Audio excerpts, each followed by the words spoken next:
Ratusan masyarakat yang melintas di sejumlah perempatan jalan protokol di Kabupaten Oku menghentikan sementara kendaraannya.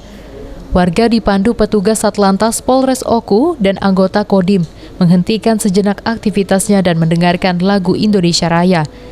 Kegiatan ini dilakukan sekitar pukul 10:17 pada puncak peringatan detik-detik proklamasi ke-76 Republik Indonesia.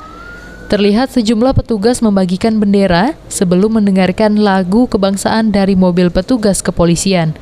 Sebelumnya pagi hari peringatan HUT RI juga dilakukan dengan upacara di halaman kantor Pemda Oku.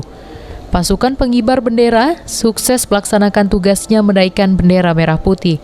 Usai menjalankan tugas, pasukan Paskibraka meluapkan rasa bahagia setelah berhasil menjalankan tugas mengibarkan bendera merah putih. Puluhan anggota Paskibraka berlinang air mata. Tangis haru anggota Paskibraka terlihat jelas.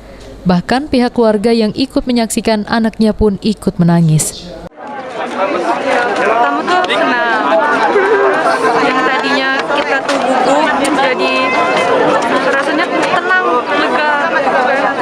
Sudah menerima bendera, mengibarkan.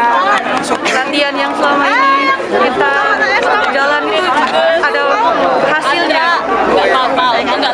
Dari pandemi ini selesai biar selanjutnya bakal ada Paskib lagi. Kegiatan hari ini kita melaksanakan penaikan bendera merah putih di tanggal 17 Agustus 2021. Paskibraka Kabupaten Oku berjumlah 36 orang, 1 nasional, 4 provinsi, dan untuk kabupaten 32 orang. Jadi mudah-mudahan hari ini insya Allah lancar sesuai dengan apa yang kita harapkan. Ari Pranika, PAL TV.